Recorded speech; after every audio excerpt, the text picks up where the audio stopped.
जय गुरु जी संगत जी। वीडियो को लाइक कीजिए, चैनल को सब्सक्राइब कीजिए और बेल आइकन को प्रेस कर दीजिए ताकि आपको लेटेस्ट वीडियो की जानकारी अच्छे से मिल सके। जय गुरु जी संगत जी। गुरु जी का अनंतम अनंतम शुक्राना। संगत जी, हमारे प्यारे गुरु जी का सत्संग अंत तक जरूर सुनिएगा। चाहे आपकी कोई भी समस्या हो, गुरु जी पर पूरा विश्वास रखिए। गुरु जी आप सभी पर कृपा जरूर करेंगे। गुरुजी ने सभी संगत का कल्याण किया है और हमारा ऐसा मानना है कि जो गुरुजी के शरण में आ जाता है उसका कल्याण अवश्य हो जाता है। आज का सत्संग हम अमेरिका से राय अंकल का सुनेंगे। तो चलिए संगत जी, सत्संग शुरू करते हैं। 1995 में मैं एक जहाज का कप्तान था। जालंधर में अपने घर पर था जब मेरी लेफ्ट आंख की दृष्टि धुंधली हो गई। टेस्ट से पता लगा कि मेरी आंख के पीछे के पर्दे में आ रही एक नस में समस्या थी। सौभाग्यवश उस समय मेरी माँ और पत्नी डिफेंस कॉलोनी में गुरुजी के मंदिर में किसी का संदेश लेकर गई थी। उसके बाद मेरी माँ चाहती थी कि मैं गुरुजी के दर्शन के लिए जाऊं। मैंने पहले तो मना कर दिया, पर मैं माँ को वहां तक छोड़ने के लिए मान गया। संगत जी, वहां पहुंचने पर मैं उत्सुकतावश अंदर भी आ गया। मातृभाव से प्रेरित मेरी माँ चाहती थी कि मैं फिर से ठीक हो जाऊं। उन्होंने गुरुजी को मेरी समस्या के बारे में बताया तो गुरुजी ने मुझे एक अन्य कमरे में जाकर प्रतीक्षा करने को कहा। मैं उस कमरे में चला गया और मेरे मन में विचार आया कि मैं वहां कर क्या रहा हूँ। ठीक उसी समय गुरुजी ने उस कमरे में प्रवेश किया और पूछा कि वह उनके लिए क्या कर सकते हैं। गुरुजी ने मुझे कुछ पान के पत्ते लाने को कहा। उन्हें अभिमंत्रित कर उन्होंने मुझे इस निर्देश के साथ दिए कि मैं उसे अपनी आंखों के ऊपर रखकर 1 घंटे के लिए हल्की पट्टी बांध लूं। उसके बाद उन पत्तों को बहते हुए जल में प्रवाहित कर दें।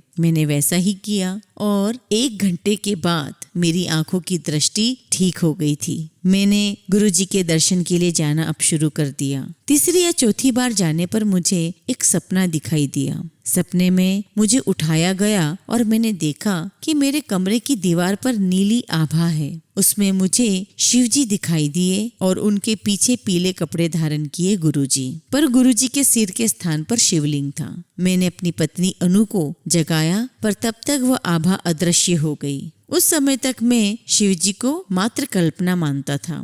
गुरुजी ने मेरे परिवार पर अपनी कृपा करना शुरू कर दी थी। अनु को पीठ के निचले हिस्से में स्पाइनल कोर्ड का एक चक्र हिला हुआ था। वह हमेशा चौड़ा पट्टा बांधे रखती थी। डॉक्टर्स के अनुसार उसका एकमात्र निवारण सर्जरी था, परंतु उसमें सबसे बड़ी परेशानी यह थी कि यदि अनजाने में किसी अन्य नस को चोट पहुंच जाती तो लकवा हो सकता था। गुरुजी को इस समस्या का पता लगने पर उन्होंने एक चम्मच अनु की पीठ पर लगाकर जांच की। उसका दर्द तुरंत समाप्त हो गया और फिर कभी लौट कर नहीं आया। उसके थोड़े दिन बाद जब हम हेमकुंड साहिब गए, जहां पर 22 किलोमीटर का पैदल मार्ग है, उसमें अनु सबसे आगे चल रही थी। मुझे अपने जहाज पर जाने में 1 महीने का समय शेष बचा था। मैंने अपनी मौसी, जिनके हार्ट का एक वॉल्व बदला जा चुका था, जालंधर बुलाने का मैंने निश्चय किया, जिससे वे गुरुजी का आशीर्वाद प्राप्त कर सके। इस बीच गुरुजी मुझसे हमेशा पूछा करते थे कि मैं जहाज पर कब जाऊंगा, और मेरा उत्तर होता था कि 1 महीने में। गुरुजी मुझे एक शब्द भी सुनने को कहते थे, जिसके शब्द कुछ इस प्रकार थे: नया भक्त पहली सीढ़ी पर ही है, पर उसने सबको आस्था के मार्ग पर बुलाना आरंभ कर दिया है। हालांकि इन संकेतों को अनदेखा कर मैं अपनी योजना के अनुसार पुणे चला गया और मौसी को लेकर वापस आ गया। जब हम गुरुजी के दर्शन के लिए गए तो दर्शन आसानी से नहीं हुए। भक्त बताते थे कि गुरुजी पाठ कर रहे हैं या मुख्य द्वार बंद होता था। साफ जाहिर था कि कुछ विशेष बात तो अवश्य थी। फिर एक दिन दर्शन ही हो गए। गुरुजी ने मौसी को आशीर्वाद दिया और पुणे वापस जाने को कहा। हमने गुरुजी की बात का अनसुना कर दिया और फिर से गुरुजी के दर्शन पर जाने पर उन्होंने फिर मौसी को घर वापस जाने को कहा। मेरे पूछने पर कि क्या मौसी अभी वहीं रह सकती है। गुरुजी चुप रहे। स्पष्ट था कि वह उन्हें वापस पुणे भेजना चाह रहे थे। शीघ्र ही मैं अपने जहाज पर जाने के लिए जालंधर से चलने वाला ही था कि मौसी की हार्ट प्रॉब्लम हो गई। उन्हें वहीं के आर्मी हॉस्पिटल में एडमिट कराना पड़ा। जब तक मैं अपने जहाज पर पहुंचा, मेरी मौसी की अवस्था बहुत बिगड़ चुकी थी। हालांकि गुरुजी के कारण उनके अंतिम दिन बहुत प्रसन्नता पूर्वक बीते।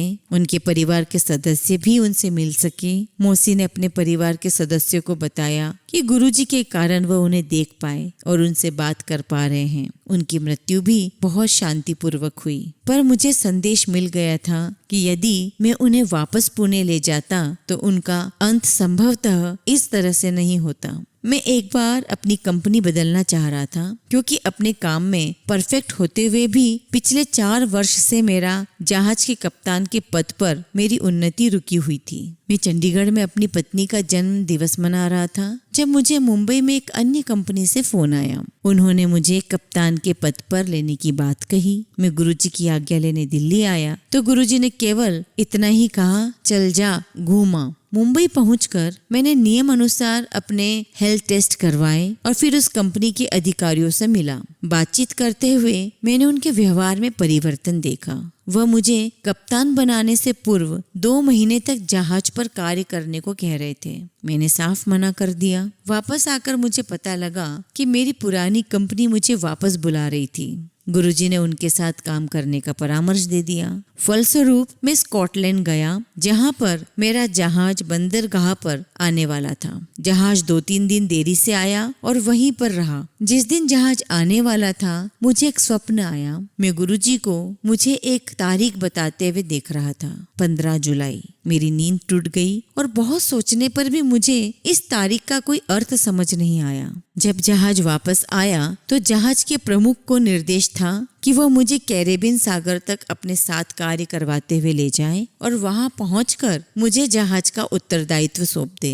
मुझे इस बारे में कुछ नहीं पता था। डेस्टिनेशन पर पहुंचकर मैंने अपना कप्तान का कार्यभार संभाला और संगत जी, वो तारीख थी 15 जुलाई। मेरा सपना साकार हुआ था क्योंकि मैंने गुरुजी के कथन का अक्षरशः पालन किया था। अगले 9 महीने तक, जब तक मैं जहाज पर रहा, मुझ पर गुरुजी की कृपा बनी रही। कृपा इतनी अधिक थी, मैं जो भी चाहता हो जाता था।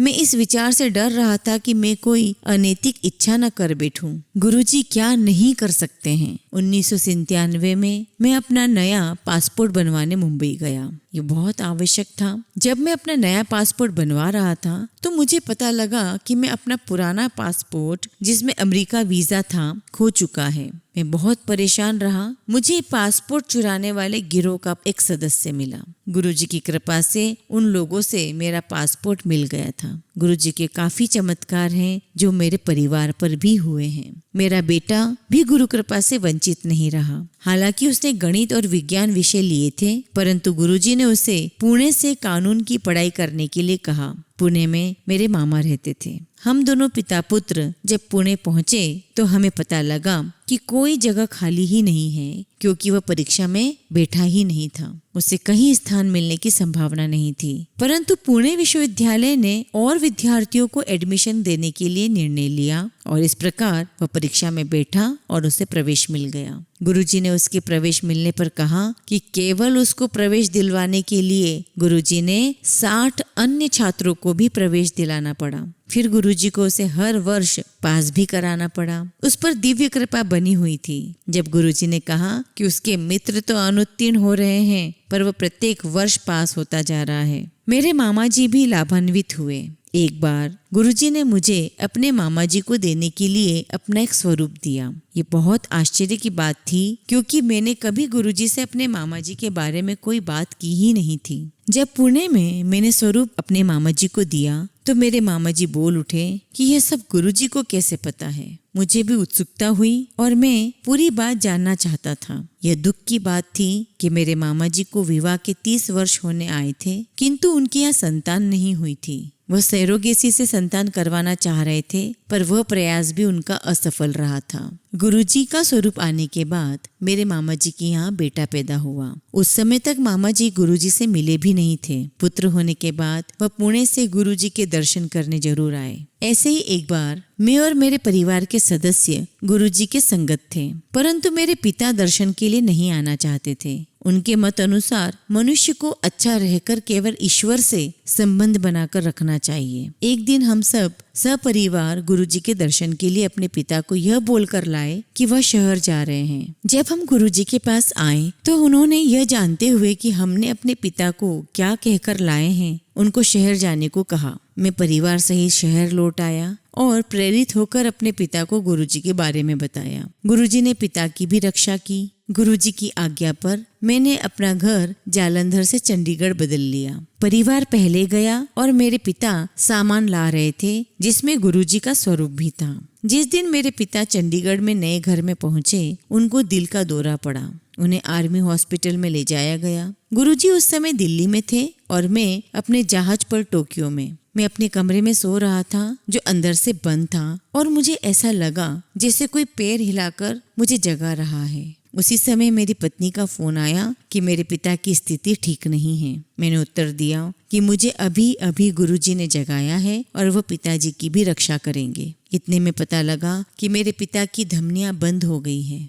पर वो हॉस्पिटल से वापस घर आ गए और 10 दिन बाद वह फिर से कॉन्शियस हो गए और 10 दिन बाद वह फिर से अनकॉन्शियस हो गए। इस बार गुरुजी को समस्या से अवगत कराया गया। उन्होंने मुझे बुलाकर उपचार बता दिया। शीघ्र ही मेरे पिता की स्थिति में सुधार आया, पर उनका एक टेस्ट बचा था। गुरुजी ने मुझे उससे एक दिन पहले अपने पिता को विस्की का पैक पिलाने को कहा। जब परिणाम आया तो डॉक्टर कुछ नहीं बोले।